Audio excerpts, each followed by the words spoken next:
l'environnement de notre cœur pour que nous puissions recevoir la parole et que nous soyons vraiment attentifs à l'esprit, attentifs pour pouvoir recevoir notre part.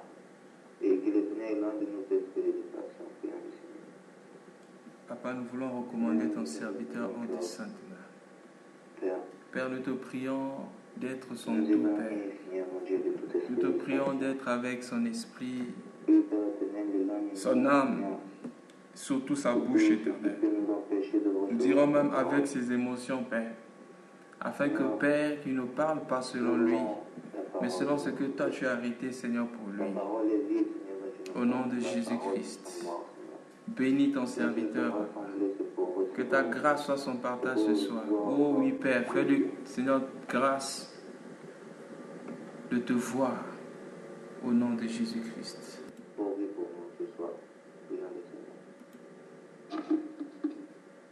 Nous te recommandons ton serviteur. Tu es fidèle, Seigneur. Tu es fidèle, Papa. Tu es le seul qui nous a donné la vie par ta parole. Voilà pourquoi, Père, ce soir, nous avons encore besoin de cette parole. Père, parle à nos vies, Seigneur. Ouvre-nous les yeux. Au nom de Jésus-Christ, accomplis ta pensée dans notre vie ce soir. Au nom de Jésus.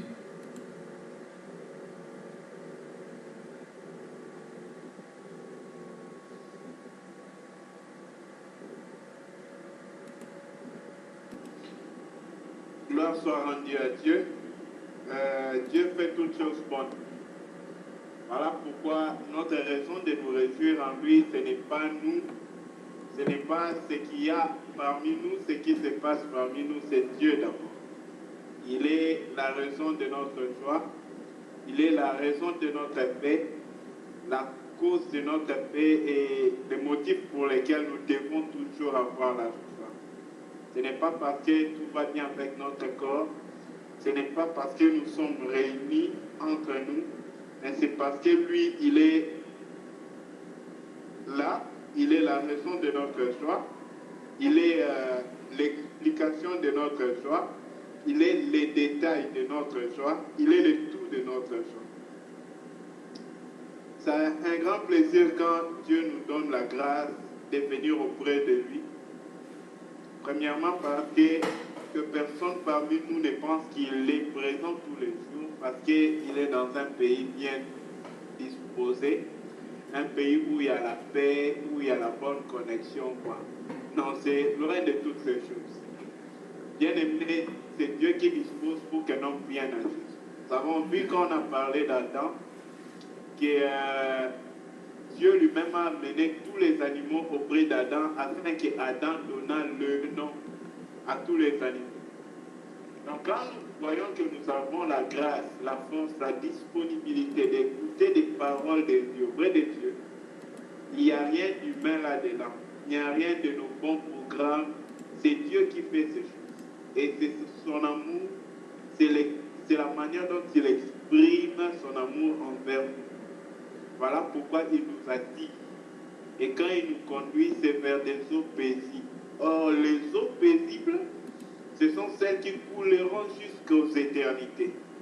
Voilà pourquoi nous voulons continuer aujourd'hui avec les seigneurs. Nous voulons parler un peu sur les livres d'Apocalypse. Vu qu'on va en parler en un seul jour, voilà pourquoi on en profite pour en parler aujourd'hui. Nous voulons partager sur les 2 derniers chapitres du livre d'Apocalypse, si on pourra toucher l'essentiel aujourd'hui. Ça nous parle de la nouvelle Jérusalem. Nous voulons séparer la vie terrestre de la vie céleste, la vie en Christ de la vie hors Christ. Bien aimé, tout ce qu'il y a dans les temps est temporaire, cela va passer, cela finira, mais il y a le terme c'est la nouvelle Jérusalem. Je vais l'écrire.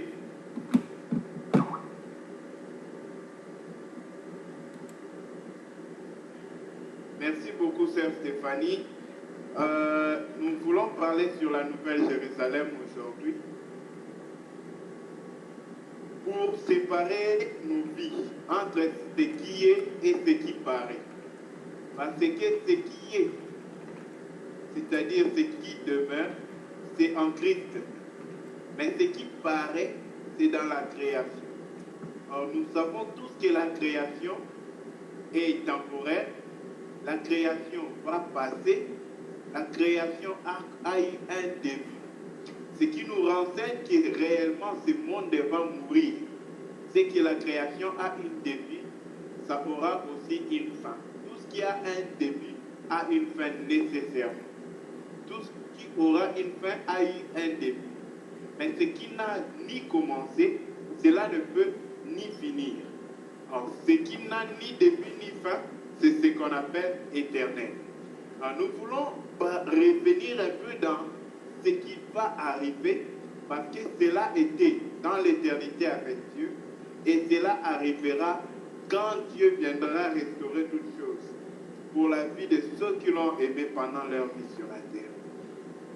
Voilà pourquoi nous voulons voir ces choses et nous voulons entrer dans ces choses, nous voulons y demeurer et nous voulons obtenir le maximum de cela pendant notre vie sur la terre. Bien-aimés, quand le Seigneur Jésus-Christ dit qu'il est venu pour que ses brebis aient la vie et la vie abondante. La vie abondante, là, ce n'est pas avoir des limousines. La vie d'abord. La vie, ce n'est pas le souffle qu'on respire. Même les méchants ont le souffle, ils respirent. Mais la vie, c'est Jésus-Christ. Dans 1 Jean, ça nous dit clairement que la vie, or la vie, c'est le Fils. Celui qui a la vie, qui a le Fils, a la vie. Donc la vie qui est le Fils, cette vie-là ne finira jamais. Mais maintenant, nous devons expérimenter cela. Nous devons soupirer cela. Nous devons rassurer que nous l'avons.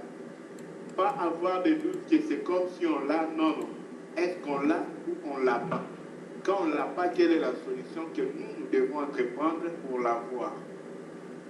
Aujourd'hui, nous voulons parler des caractéristiques du royaume de la Nouvelle Jérusalem.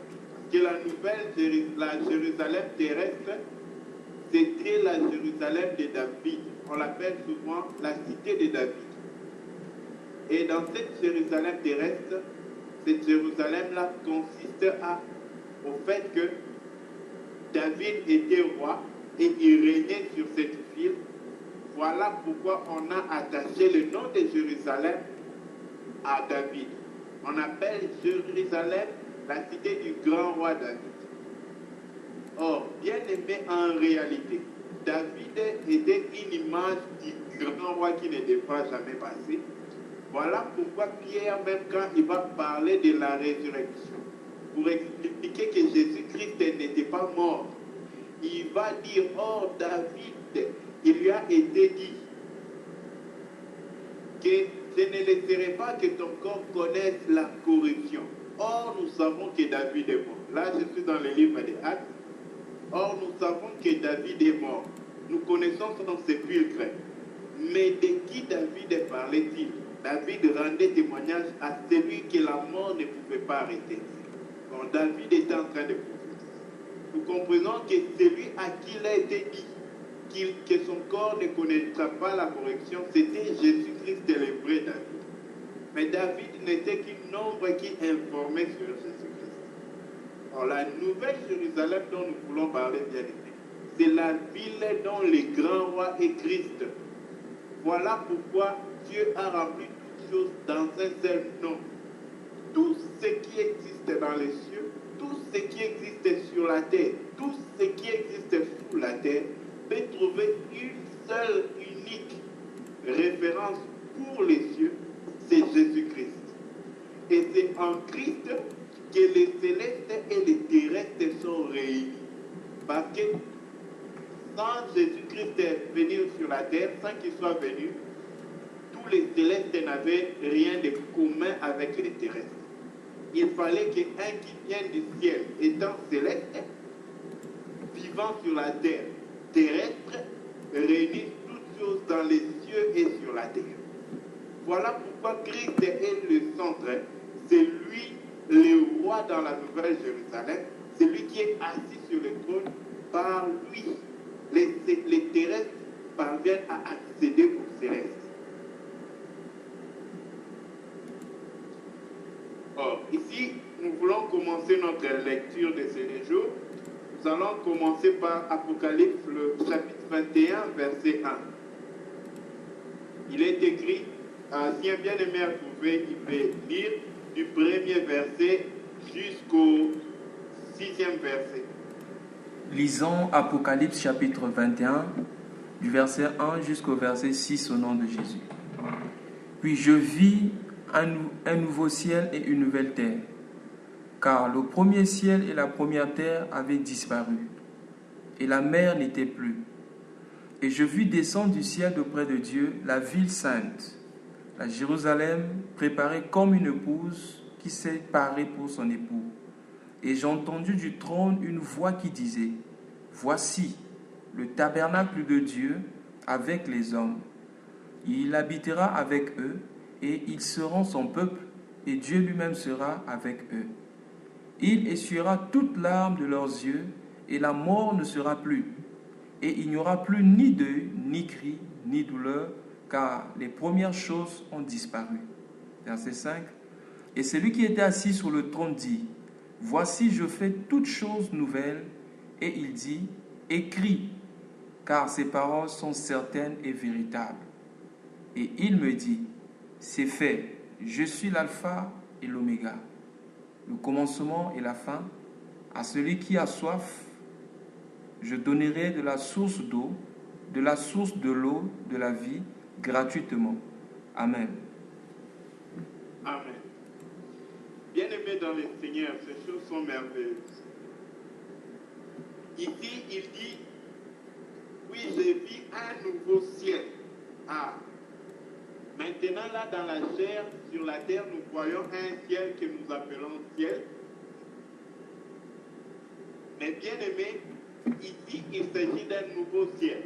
Or, le ciel que nous voyons ici, c'est le même ciel que tous les humains sur la terre voient. Mais quand il parle d'un nouveau ciel, ce n'est pas un ciel terrestre. Il dit, puis j'ai vu un nouveau ciel et une nouvelle terre. Car le premier ciel et la première terre avaient disparu. Et pour info, frère, lorsque le ciel et la terre ont disparu, c'était lorsque le trône de Dieu apparut. La terre et le ciel n'ont pas pu trouver leur place. Parce que, vous pouvez lire ça dans le chapitre 20, verset 11. Il dit parce que leur place ne fut point trouvée. Il ne fut trouvé point de place pour eux. Lorsque le trône du jugement de Dieu va apparaître, le ciel et la terre étant dans la création, ils vont se retirer, ils vont s'enfuir parce qu'ils n'auront pas place devant ce trône. Ah, il faut comprendre que le jugement dernier de Dieu, ce n'est pas quelque chose amusant, ce n'est pas une petite chose, mais c'est un grand événement. Réalisez que la terre et les ciels sont tellement grands pour qu'à l'intelligence ou à l'œil de l'homme, si tu veux seulement comprendre la grandeur des cieux, mets-toi la nuit, regarde les ciels, regarde les nuages et regarde le petit que tu es par rapport à toute cette création. Mais la Bible nous dit que toute cette création sera pliée comme un tapis et va s'enfuir parce qu'ils ne trouveront pas de place devant Dieu. Cela nous informe la grandeur de Dieu. Maintenant, il nous dit qu'il y aura un nouveau ciel et une nouvelle terre, car le premier ciel et la première terre auront disparu. Ici, ça nous parle de l'ébranlable. Tout ce qui est ébranlable, Dieu va finir par éliminer cela, finir avec et établir ce qui n'est pas ébranlable. Or, bien aimé, cette procédure pour établir les ciels de Dieu, pour faire venir le tabernacle de Dieu, doit commencer maintenant dans la vie de ceux qui sont appelés à hériter ce royaume. C'est-à-dire Dieu lui-même doit établir sa justice et sa justice à lui doit chasser tout ce qui était du terrestre, de l'ancienne terre, de l'ancien ciel, afin que maintenant le nouveau ciel et la nouvelle terre puissent paraître, et que dans ces nouvelles terres-là, que Christ, c'est-à-dire lui-même le roi, vienne siéger avec ses hommes. Ce travail, c'est au-dedans de nous que Dieu doit le faire. Voilà pourquoi, frère, quand la parole de Dieu est sortie, prenons d'abord ça. Dieu ne parle pas à tous les hommes. Même la Bible, elle n'a jamais été écrite pour tout le monde. Il ne faut jamais confondre, frère. Dieu, il aime tous les hommes. Il parle afin que tous ceux qui sont appelés au salut entendent. Les apôtres ont été indignés par l'attitude de Jésus-Christ. Ils vont dire, pourquoi tu parles en parabole? Ces gens viennent pour t'écouter, cette foule. Mais quand ils viennent, toi tu parles en parabole. Le Seigneur Jésus va lui dire, ah, les principes de Dieu, la bonté de Dieu ce n'est pas notre gentillesse. Notre gentillesse, ce n'est pas ça la bonté de Dieu. La bonté de Dieu, c'est Jésus-Christ.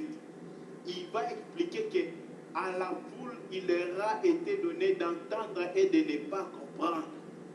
Voilà pourquoi il leur parle en parabole. Or, Christ et Jésus, dans la chair, il parlait en parabole afin que la foule écoute et se perde, qui ne comprennent pas. Mais c'est aujourd'hui dans l'assemblée que nous parlons plutôt par illustration afin que les gens comprennent. Mais bien aimé, c'est lui à qui la parole de Dieu est destinée. C'est celui qui a l'oreille pour entendre ce que l'Esprit dit à l'Église. Si l'Esprit ne t'a pas donné l'oreille pour entendre, la Bible sera comme un roman. Ça sera comme un livre écrit de la main de l'homme. Or, bien aimé, la Bible c'est un livre surnaturel contenant des choses impossibles à l'œil de l'homme de voir, impossibles à l'oreille de l'homme de saisir. L'homme peut saisir la grammaire de la Bible, comprendre les écrits de la Bible. Même un professeur, docteur, bidoc, tridoc à l'université ne peut pas comprendre la Bible. Bien-aimé, à qui Dieu parle dans la Bible? À celui qui est, premièrement, sans aucune confiance en lui-même. C'est-à-dire, il ne se confie pas en sa compréhension, mais il s'appuie sur ce que Dieu dit. Pour lui, tout ce que lui pense est faux, et tout ce que Dieu dit est vrai. Telle est la première nature de ceux à qui Dieu parle. Secondement, c'est celui qui a la foi. C'est que ce que Dieu a dit est vrai. Voilà pourquoi Paul, un de ceux qui avait la foi, a dit que tout homme soit faux et que Christ soit vrai. Que tout homme soit trompeur et que Christ soit la vérité. Bien-aimé, à ceux-là Dieu parle, à ceux qui ont la foi. Voilà pourquoi nous devons, avant même d'écouter Dieu, chercher à avoir les nécessaires pour l'écouter. Parce qu'on peut parler, frère, mais qui va écouter? C'est celui qui a l'oreille pour entendre ce que l'Esprit dit.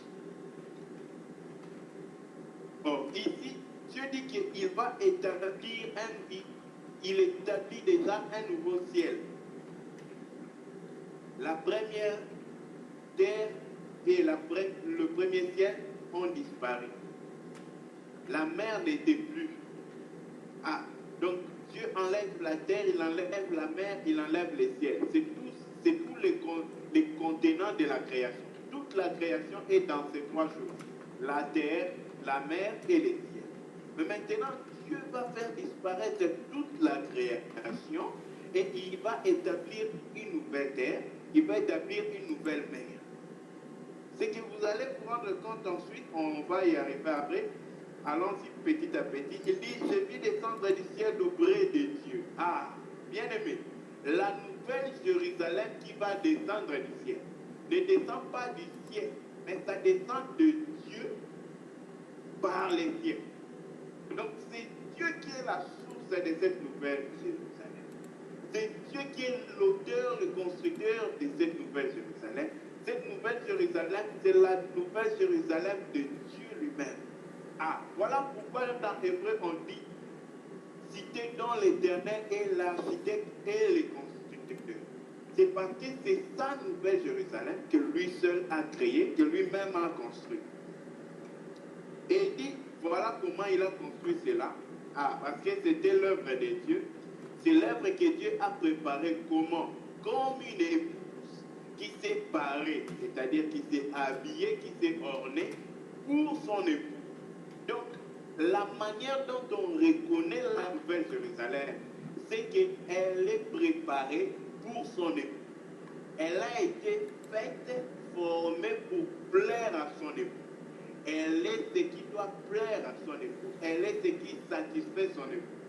C'est ainsi que, ici sur la terre, nous reconnaissons, si nous sommes assis avec Christ dans le lieu céleste, ou nous sommes encore assis sur la terre, et nous déclarons la promesse que nous sommes assis avec Christ dans le lieu céleste.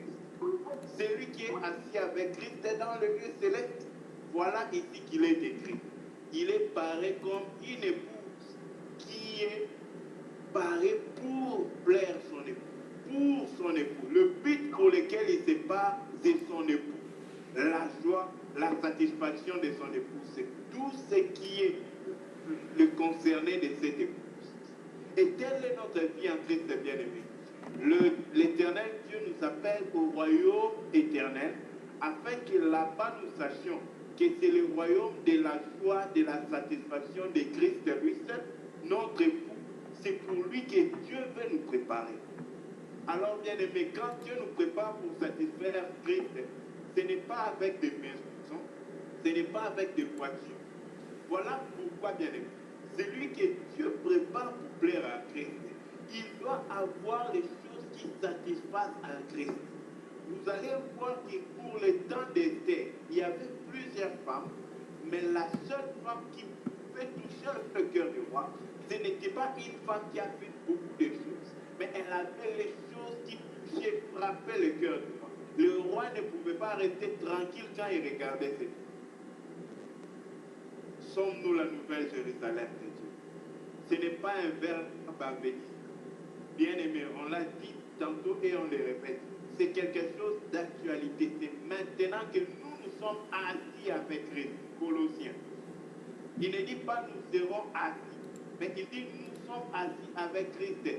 En Christ, nous sommes assis. En Christ, dans le lieu céleste. Donc, nous étant assis en Christ, maintenant même, frère, nous devons être la joie de Christ, la satisfaction de notre vie. Voilà pourquoi, bien-aimés, ayant cet appel devant nous, nous devons chercher continuellement et dans la prière, dans la pensée, nous poser la question, Seigneur, qu'est-ce qui en moi ne te met pas en joie? Qu'est-ce qui n'est pas ta joie en moi? Qu'est-ce qui ne satisfait pas ta joie en moi? Qu'est-ce qui en moi ôte ta joie? Qu'est-ce qui en moi est contraire à ta joie? Qu'est-ce qui en moi n'est pas d'accord avec ta joie? La seule chose là doit être notre tourment. Un tourment ne doit pas être quand on manque à manger ou quand il y a quelque chose qui dérange nos vies physiquement.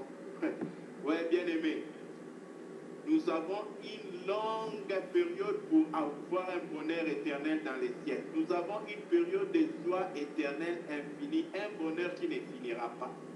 Voilà pourquoi sur la terre, nous ne devons pas nous préoccuper d'être heureux et d'avoir le bonheur, mais nous devons rassurer que la joie qui ne finira pas est notre partage. Ici donc sur la terre bien-aimée, notre préoccupation doit être de chercher à satisfaire le cœur de notre époux. J'ai entendu du trône, verset 3, une forte voix qui disait, voici les tabernacles de Dieu avec les hommes. Ah, bien-aimés, arrivons là. Quand on parle d'Emmanuel, on ne parle pas de Dieu. On parle de Dieu avec les hommes. Or, Dieu avec les hommes, Jésus-Christ était une idée de cela sur la terre. Mais le véritable Dieu avec les hommes, c'était dans ce tabernacle qui descend du ciel. Or, Christ, afin d'accomplir ces choses, il devait lui-même monter et traverser ce tabernacle. Et c'était là-bas que Christ a accompli toutes choses. Maintenant, vous allez voir que dans Colossiens, il dit, il a rempli toutes choses dans les cieux.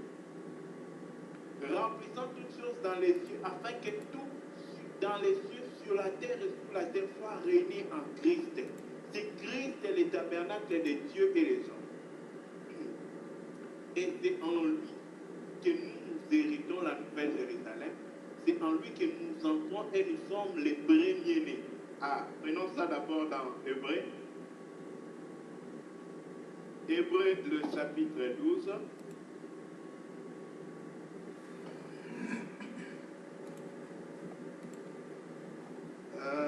Prenons à partir du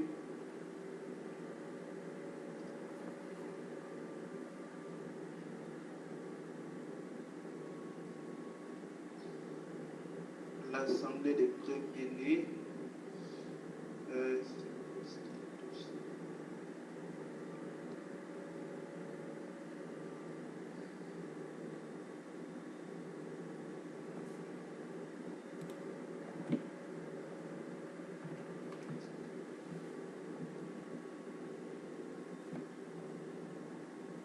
Si un bien-aimé peut m'aider à retrouver ce verset, mais vous vous êtes rapprochés de la Jérusalem de Dieu. Ah, ok, 12, 23. Merci beaucoup.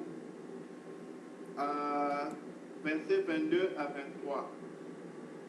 Mais vous vous êtes approchés de la montagne de Sion, de la cité du Dieu vivant, la Jérusalem céleste des myriades qui forment le cœur des anges, de l'assemblée des premiers-nés inscrits dans le ciel. Ah, inscrits. Donc il y a une inscription céleste, frère, il faut être inscrit.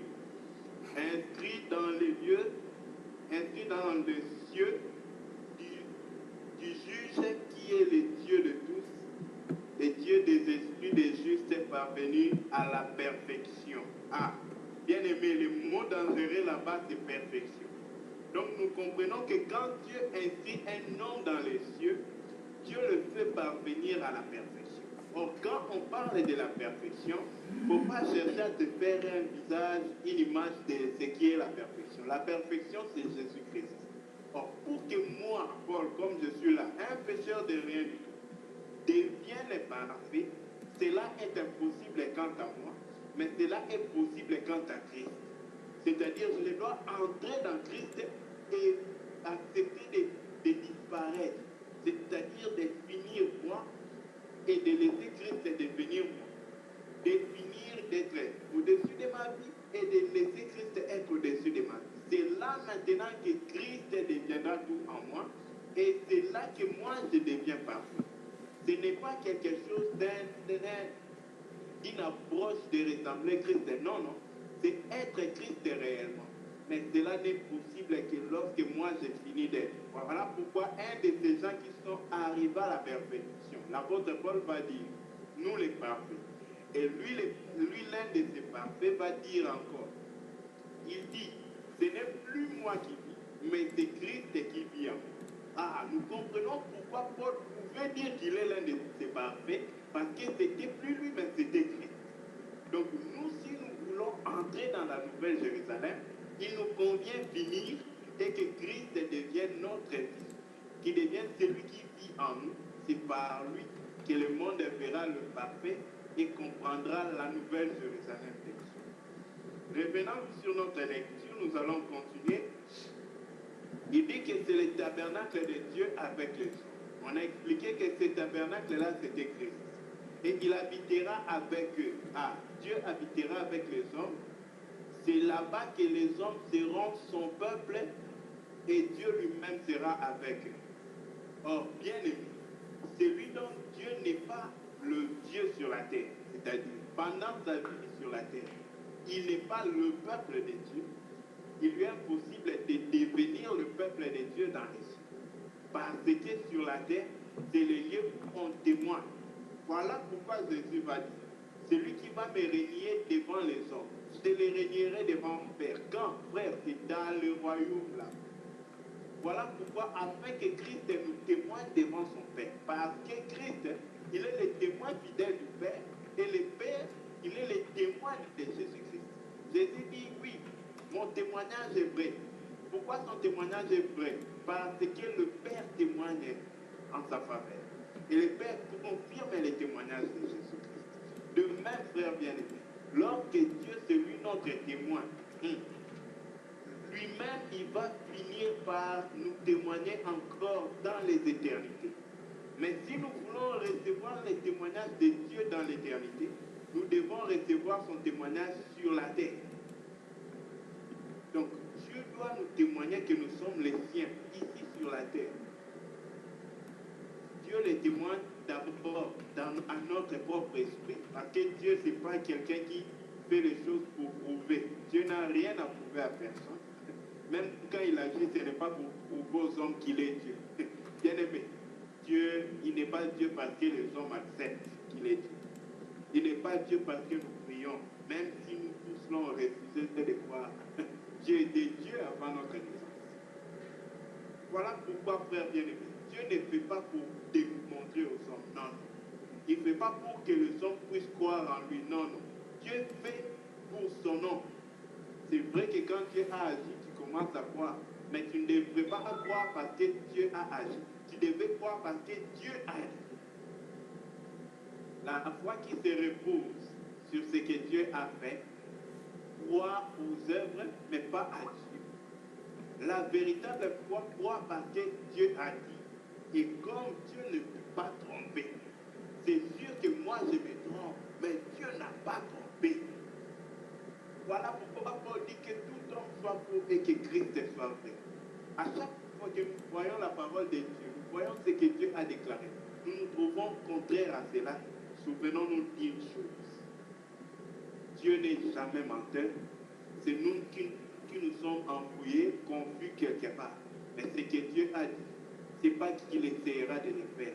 Mais il est esclave de sa propre parole. Il finira par l'accomplir. Il a dit qu'aucune de ses paroles ne sort et ne remonte sans avoir accompli leur travail sur la terre. C'est comme une pluie.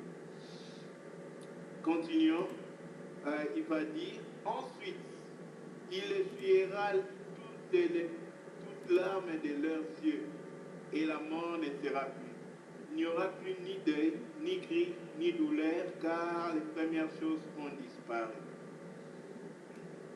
Bien-aimé, quand il dit Dieu avec les hommes, en réalité, il veut dire Dieu avec ses hommes à lui, son peuple.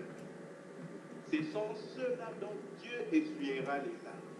Voilà pourquoi j'ai dit, il n'est pas mal, frère, afin que nous, ici sur la terre, nous puissions même endurer des moments difficiles, si seulement nous avons rassuré notre éternité avec Dieu.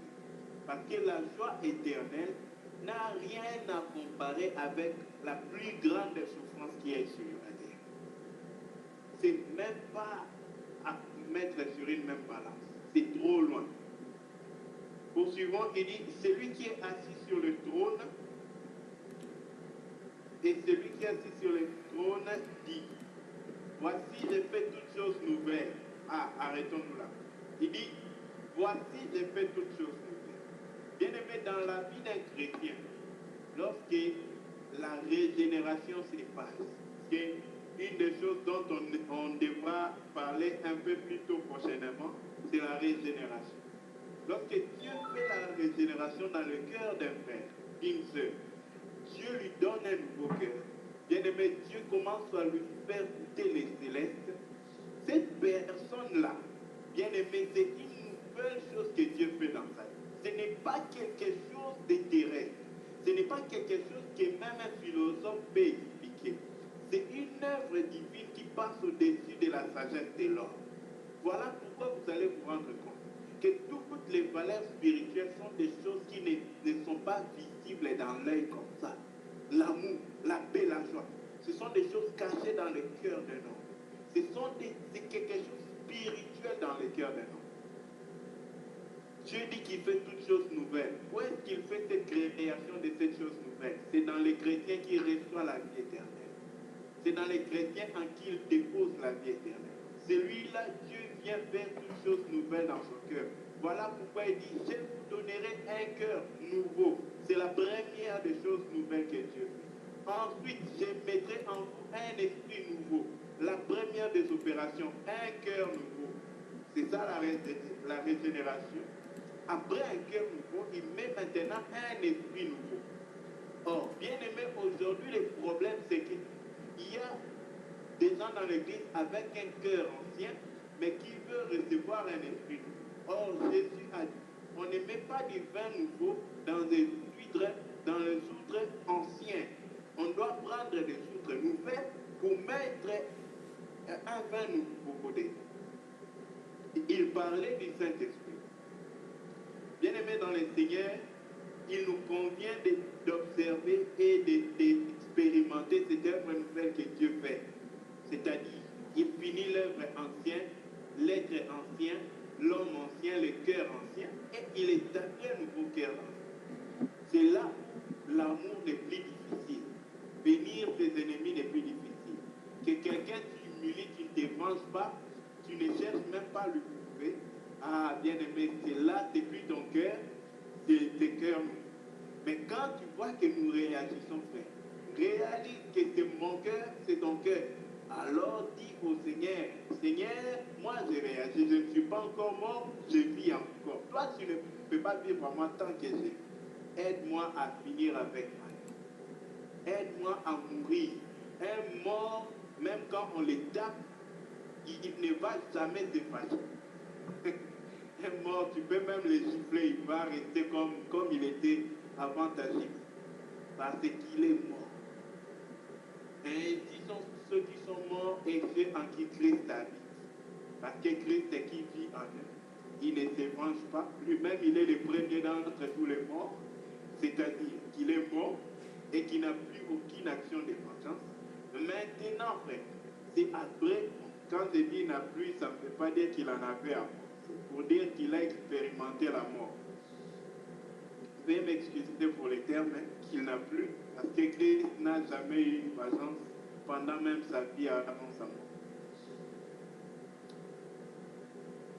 Il dit, celui qui est assis sur le trône dit, voici j'ai fait toutes choses nouvelles. Et il dit, écris ces paroles car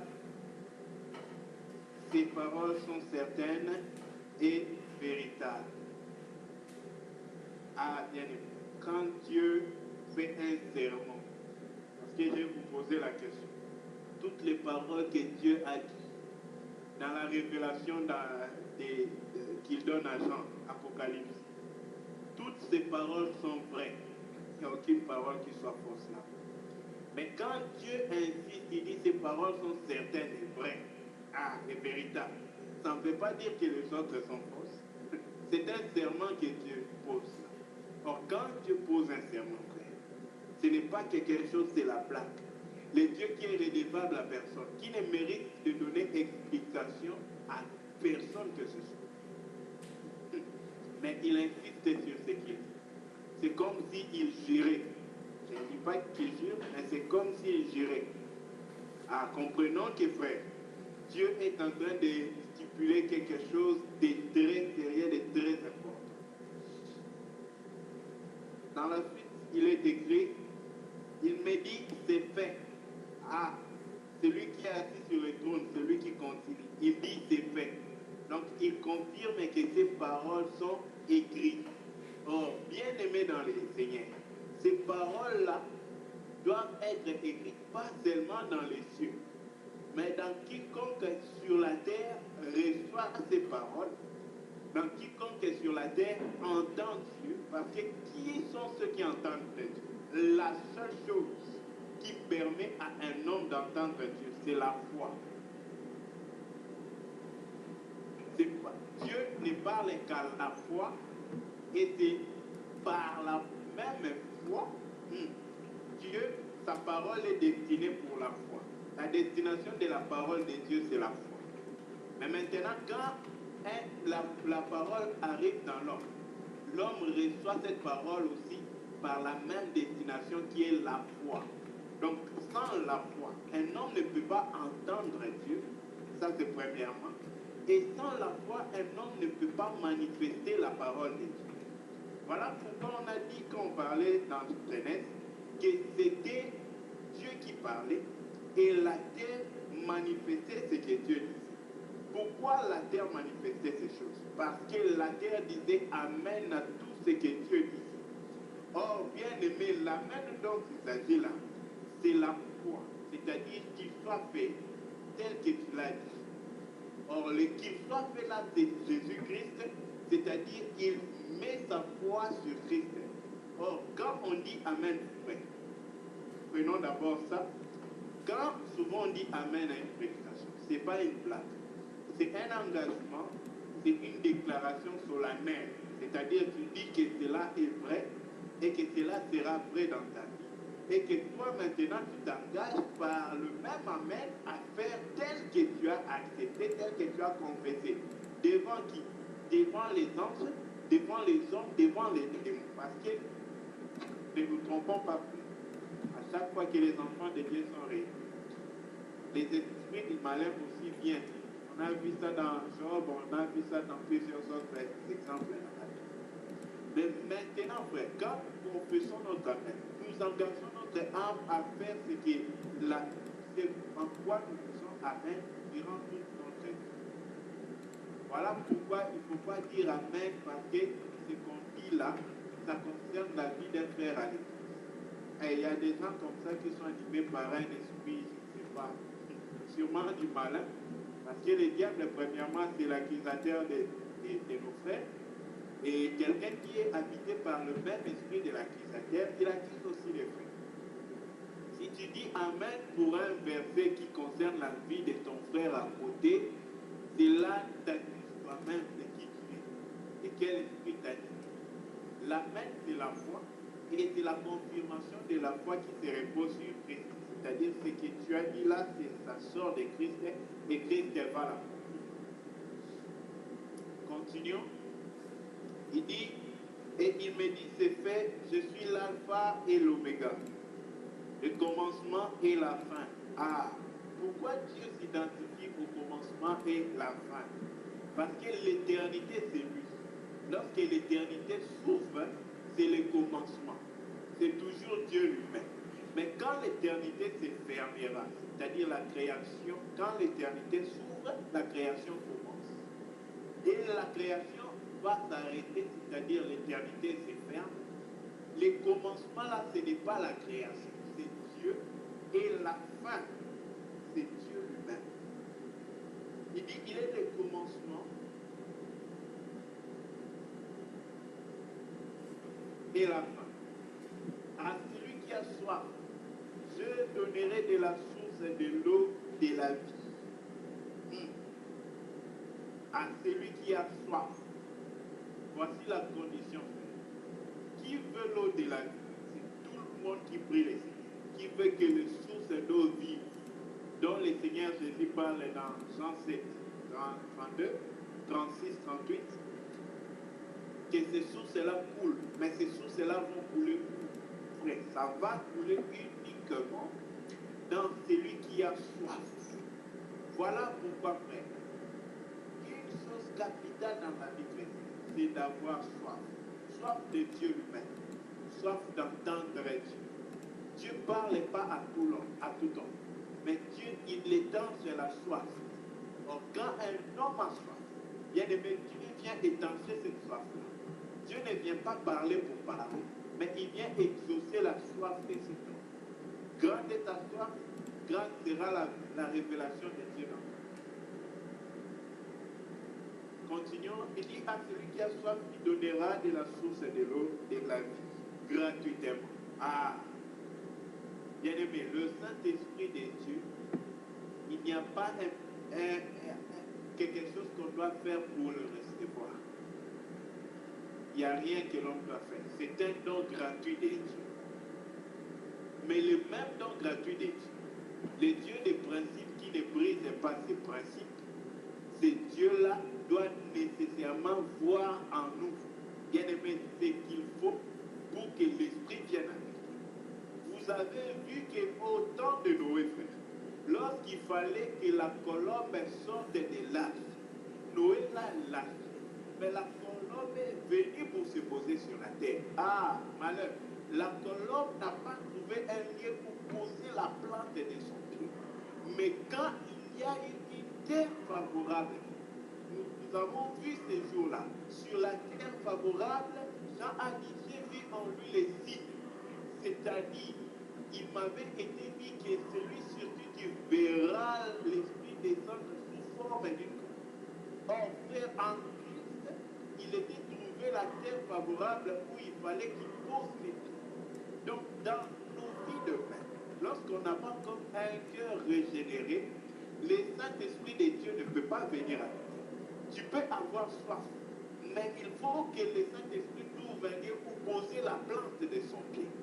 De maître que Jésus pouvait dire du diable, il n'y a rien en lui, rien du diable en Jésus. Jésus a dit, le prince de ce monde vient contre moi, mais il n'y a rien de lui en vous, rien de lui en moi.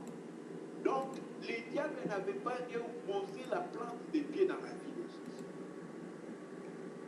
Si telle est notre vie, frère, nous n'aurons plus beaucoup de prières d'autorité à faire. C'est-à-dire quand les diables viennent, comme un avion, frère, un avion avant de venir entrer dans une ville doit poser son pied dans la ville. S'il n'y a pas un endroit où il peut poser, il va rester à voler en haut, mais il ne peut pas atterrir. Or, il fallait que d'abord les diables trouvent un lieu où poser la plante de son pied avant de retenir Jésus sur la croix ou dans la mort. Parce que les clés de la mort étaient dans les mains du diable, mais il devait les rendre à celui qui était plus fort que lui. Mais pourquoi il a été plus fort que lui? Parce qu'il a en lui rien de ce que le diable pouvait dire que cela est à moi. Or, qu'est-ce qui est au diable? L'orgueil, le péché, l'inimitié avec Dieu, l'amour du monde. Quand ces choses ne sont pas en nous, le diable n'a pas lieu de poser sa plante de pied. Poursuivons. Il dit, celui qui vaincra héritera ces choses. Je serai son Dieu et il sera mon fils. Ah, bien-aimé. Dieu ici parle au futur. Il ne parle pas au présent. Il dit, je serai. Jésus a dit, je m'en vais vers mon Père et votre Père, après sa résurrection. Déjà la résurrection, Jésus nous indiquait que Dieu devient notre Père. Mais ici, le Dieu là lui-même dit, à celui qui vaincra, c'est celui-là qui aura moi pour Père. C'est pour lui que moi je serai Père. Cela est très important, frère. C'est-à-dire que nous appelons Dieu Père par la foi. Parce que si on a l'ardiesse et le courage, il y a des endroits où notre courage doit se taire. C'est-à-dire des choses comme appeler Dieu Père. Tu peux faire ta confession, tu peux prier, mais tu peux faire toutes les bonnes choses. Il n'y a rien qui peut te donner de tout ce que tu feras. Il n'y a rien qui peut te donner le mérite d'appeler Dieu Père. La seule chose, bien-aimée, qui nous donne le mérite d'appeler Dieu Père, c'est Christ, c'est l'Esprit de Christ qui habite en nous. C'est seul son esprit qui peut appeler Dieu Père, et c'est à cause de son esprit qui, venant en nous, appelle encore Dieu Père, même pendant qu'il vient en nous, même pendant qu'il est en nous. C'est par son esprit que nous, demain, nous déclarons qu'il est notre Père, à cause de l'esprit qui déjà appelait Dieu Père en Jésus-Christ. Nous aussi, nous appelons Dieu Père. Parce qu'en effet, Dieu est esprit. Il n'est pas le Père des hommes, mais il est le Père des hommes, de l'esprit de l'homme qui a reçu l'esprit de Christ. Donc les enfants de Dieu sont des enfants spirituels et non des enfants hommes charnels. Poursuivons. Il dit, mais pour les lâches, Dieu réserve la vie éternelle pour ceux qui vaincront. Mais pour les lâches, les incrédules, les abominables, les meurtriers, les débauchés, le magicien, les idolâtres et tous les menteurs, leur part sera dans les temps ardents de feu et de soufre, ce qui est la seconde mort. Dieu nous indique ici, frère, que la vie éternelle, ce n'est pas pour ceux qui crient le nom de Jésus-Christ, mais c'est pour ceux qui vaincront. Or, dès le début de l'évangile jusqu'à la fin de l'évangile, ça ce sont les toutes dernières paroles de Jésus-Christ données à l'Église. mais les premières paroles de Jésus-Christ, lorsqu'il parlait à Caïn, parce que j'espère que vous savez que quand Caïn a écouté la voix de Dieu, c'est Jésus-Christ qui lui parle. Or, bien aimé, Christ était en Dieu, parlant à toute la création, car il était la parole de Dieu. Lorsque Caïn a écouté Christ lui a dit, pourquoi tu rabaisses ta tête? Si tu as su bien, tu relèverais ta tête. Voici les mains se poussent à ta porte, mais toi surmontes-la. Bien aimé, quand la première parole que Dieu donna à l'homme hors du jardin, c'était un message pour la victoire. C'est-à-dire, les mal se poussent, mais toi surmontes les mal. Le dernier message de Christ pour l'homme hors de l'éternité, c'est encore la même chose. C'est sur la victoire sur les mal. Il dit à ceux qui vaincront. Ils vaincront quoi? Nous allons comprendre. Les abominables. Ils vaincront l'abomination, le meurtre, la fausse, la magie, les idolâtries, les mensonges. Ceux qui auront vaincu ces choses-là, en bref, le péché et le monde, ceux-là, Dieu leur réserve l'héritage. Donc, ne nous faisons pas la confusion que la grâce de Dieu, la grâce, on ira au ciel par la grâce. Oui, par la grâce, parce que même toutes nos bonnes œuvres ne peuvent pas nous amener au ciel. Mais bien aimé, c'est lui qui se dit qu'il vit par la grâce et qu'il mène une vie de mensonge, d'abomination, d'idolâtrie. Toutes ces choses qui ne sont pas plaisantes à Dieu, qui ne sont pas de la grâce de Dieu. D'abord, on prendra un jour le temps d'expliquer la véritable grâce de Dieu et la séparer des règlements que certains appellent la grâce de Dieu. Donc, on n'ira pas au ciel par favoritisme, mais on ira au ciel par la grâce de Dieu, c'est-à-dire par la vie de Christ en nous. Et c'est cette vie-là qui ira au ciel parce qu'elle est du ciel. Puis, un de ces anges, verset 9, qui tenait les 7 coupes remplies de 7 derniers fléaux, vint et il m'adressa la parole en disant, viens et je te montrerai l'épouse, la femme de l'agneau. Ah, je te montrerai l'épouse, la femme de l'agneau. Or, bien aimé, nous connaissons c'est quoi que Dieu appelle femme. Quand Dieu a donné à l'homme la pensée de la femme, c'était pour lui indiquer une aide semblable. C'était pour convenir l'homme, pour suffire l'homme. Or, ce qui est l'aide semblable à Christ, ce qui est la joie de Christ, ce qui fait rire à Christ, c'est comme Adam a ri. Bien aimé, c'est l'épouse. Et c'est ça l'épouse de l'agneau qui est Christ. Il me transporta en esprit sur une grande et haute montagne. Ah, bien aimé, pour voir l'épouse de Christ, il faut aller sur une haute montagne spirituelle. Ah, c'est là où nous comprenons, frère. Parce que quand Jésus parlait, il dit que vous êtes une cité plantée sur une montagne. Une ville située sur une montagne ne peut pas être cachée. En fait, il ne parlait pas de vous, mais il parlait de la Nouvelle Jérusalem. Et parce que vous êtes les premiers-nés dans la Nouvelle Jérusalem, vous êtes une ville placée au sommet d'une montagne. Or, bien aimé dans les Seigneurs, quand nous parlons de la montagne, il y a des montagnes physiques, il y a des montagnes spirituelles.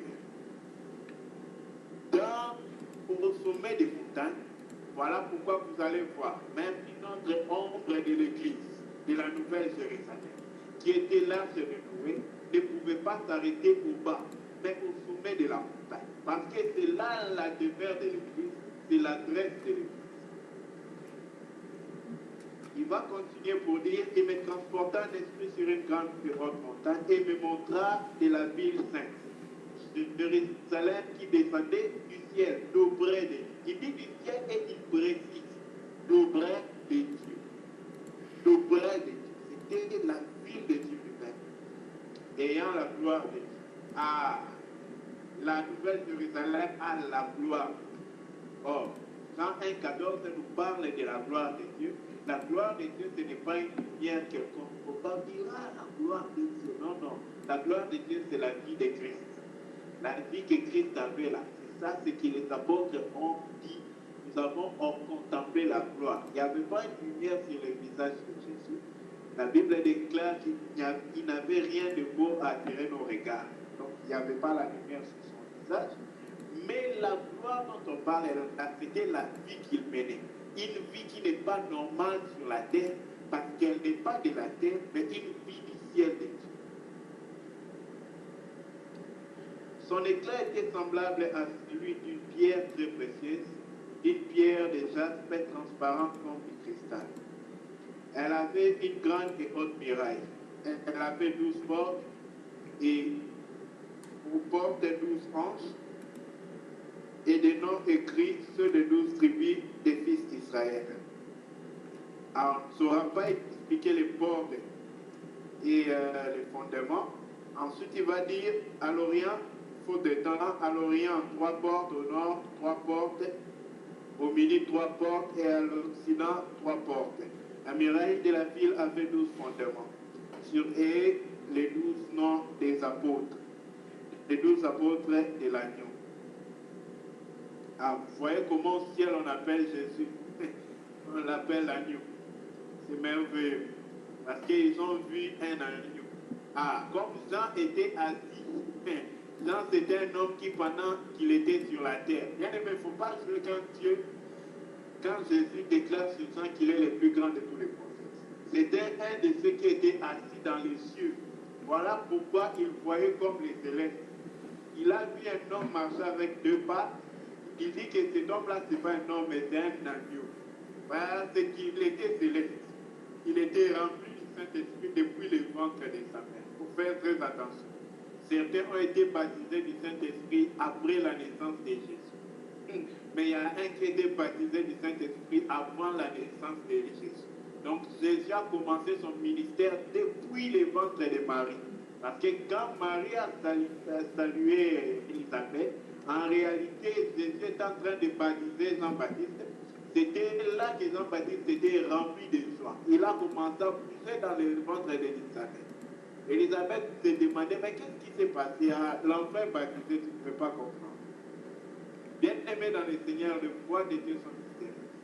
Voilà pourquoi lorsque vous voyez la vie de Jean-Baptiste, Jésus l'a utilisé dans une dimension particulière. Les gens pensent que la puissance, ce sont des miracles. Loin de Dieu d'agir ainsi. Les miracles, c'est à cause de la faiblesse des hommes que Dieu agit par des miracles pour que les hommes sachent qu'il est Dieu. Quels hommes sachent? Les incrédules. Le miracle est fait à cause de l'incrédulité des hommes. C'est par compassion pour eux que Dieu révèle quand même pour. Et tout cela est pour la gloire de Dieu. Je n'aimerais pas que vous me compreniez mal. Donc c'est pour la gloire de Dieu, mais c'est pour, premièrement, ceux qui ne croient pas. Il y a ceux qui croient après le miracle et disent, ah, Dieu existe réellement. Non, non. Il y a un autre qui, pendant le chaos, il dit, Dieu est réellement Dieu, il existe. C'est là la foi. Et l'autre, c'est la science. Parce que la science, c'est après avoir vu HD plus O, H2 plus O égale à H2O. Là, il dit, ah, donc l'eau, c'est l'hydrogène et l'oxygène. Là, c'est la science. Mais la foi, elle part d'abord de l'évidence sur Dieu à l'accomplissement des choses. Mais la conviction scientifique part de l'évidence sur la chose à la foi sur cette évidence-là. Donc, il doit d'abord voir cela et puis il va comprendre. Il continue, il me transporta en esprit sur une grande montagne. Prenons le verset 11. Son éclat était semblable à celui d'une pierre précieuse, d'une pierre déjà transparente. Mais on a vu les portes, en fait, quand il parle des portes, il parle des 12 tribus d'Israël. C'est ce que Job, dans son livre, cite comme les signes du zodiaque. Et quand il parle des 12 fondements, il parle des apôtres, c'est-à-dire l'enseignement des apôtres. Voilà pourquoi on nous demande de rester dans la parcelle des apôtres, c'est-à-dire leur enseignement, qu'on ne s'éloigne pas de Jérusalem. La Jérusalem dont nous ne devons pas nous éloigner, ce n'est pas la Jérusalem physique en Palestine aujourd'hui, mais c'est l'enseignement des apôtres. Poursuivant, il dit, celui qui me parlait avait pour mesure un roseau d'or, afin de mesurer la ville et ses portes. Quand on parle de mesurer ici, frère, c'est le jugement de Dieu. Voilà pourquoi vous allez voir. Lorsqu'il parlait des mesures des femmes, il a dit 3 mesures d'orge pour une mesure de blé. Mais ne faites point du mal à l'huile. Pourquoi il a parlé des mesures? Bien aimé, il parlait du jugement des nations et des hommes. Or, le jugement doit commencer dans la maison de Dieu. Voilà pourquoi vous voyez les roseaux. C'est le jugement de Dieu pour mesurer. Or, quand il mesure, il vérifie la taille. Si la taille n'est pas bonne, tu n'es pas dit. Si la taille est bonne, tu es dit. Or, cette taille-là, bien aimé, c'est notre foi. Voilà pourquoi ce qui triomphe de ce monde, c'est la foi. Et on prendra le temps un jour de parler de la foi, afin de se séparer ce que les gens appellent la foi de ce que Dieu appelle la foi, afin que nous puissions voir la foi telle que Dieu le voit aussi. Bien, pour finir, on va prendre ces versets dans le 16e verset.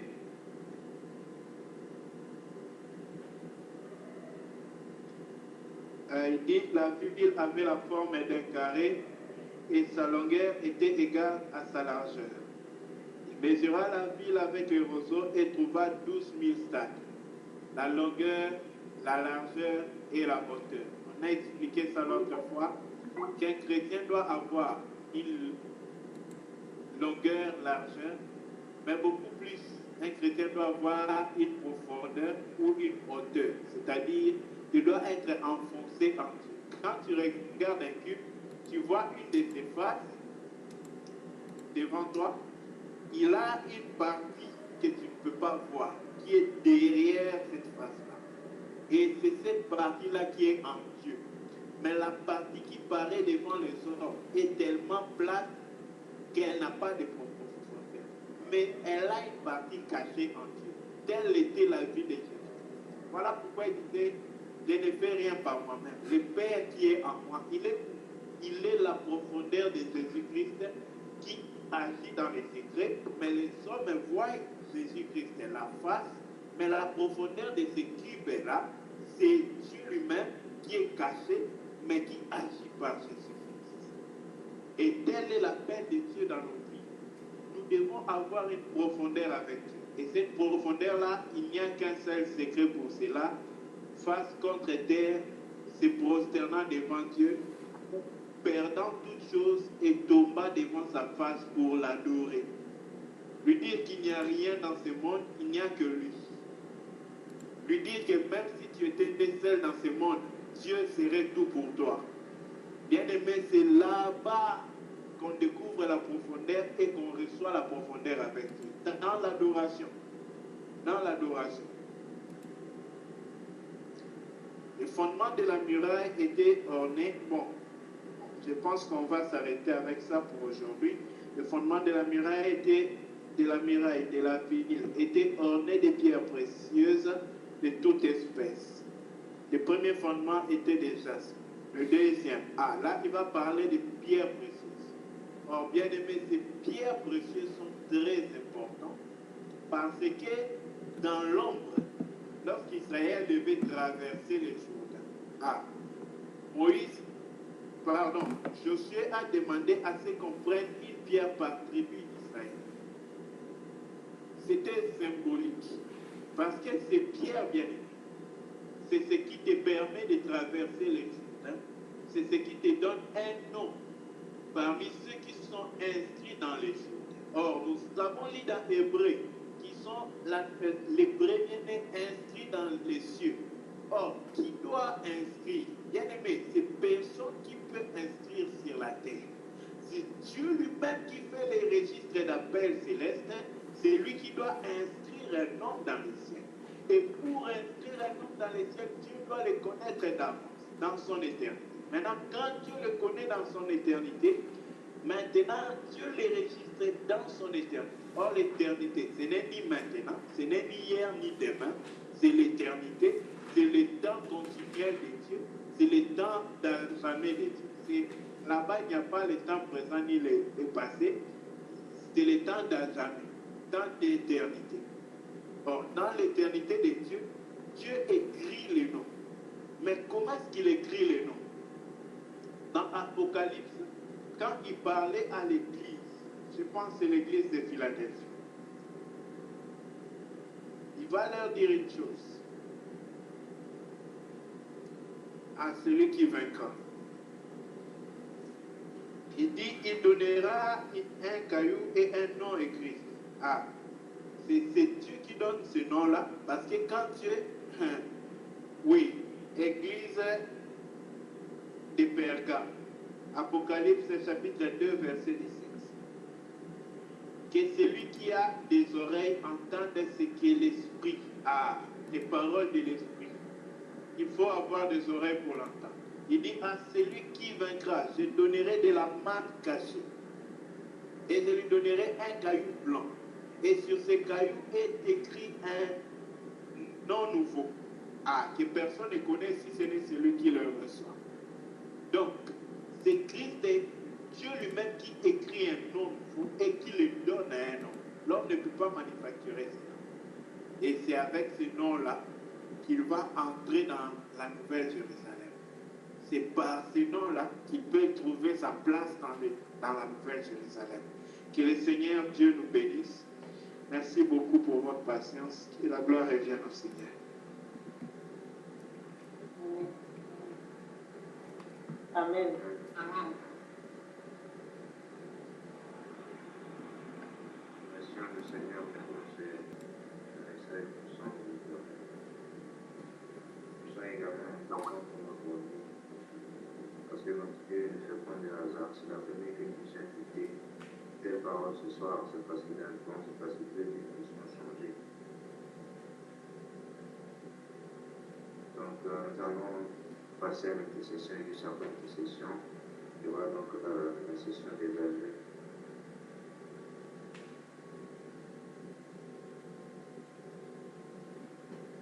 Remerciez le Seigneur pour cette parole que nous avons. Comme je vous avais dit tantôt, le Seigneur connaît le cœur de chacun. Et chacun de nous également, ce soir, a reçu sa portion encore, cette partie que Dieu voulait que chacun reçoive. J'ai reçu une partie, peut-être notre frère également encore, un autre frère ailleurs a reçu également. Nous avons certes reçu le même message, mais nous avons reçu différemment, selon la volonté du Père. Alors nous allons prier le Seigneur, afin que cette parole, cette portion que nous avons reçue de lui, fasse graver sur nos cœurs, et que son Esprit Saint nous aide à nous pour notre vie spirituelle, pour notre vie avec le Seigneur Jésus-Christ. Nous allons prier le Seigneur afin que tout ce que est dans notre vie encore, tout ce qui nous amène encore, lorsque ce qui n'aime encore, tout ce qui nous amène à déplaire à l'Éternel, tout ce qui nous amène à pouvoir faire les œuvres contraires à ce qui plaît à l'Éternel, encore ce qui déplaît à l'Éternel, encore ce qui est contre la volonté de notre Père. Que le Seigneur, encore par son Esprit Saint, nous le révèle et que nous puissions nous débarrasser de ces choses. Nous allons également prier le Seigneur, afin que nous, ou encore moi encore, nous puissions mourir réellement dans notre vie et laisser le Seigneur Jésus-Christ prendre le contrôle de notre vie.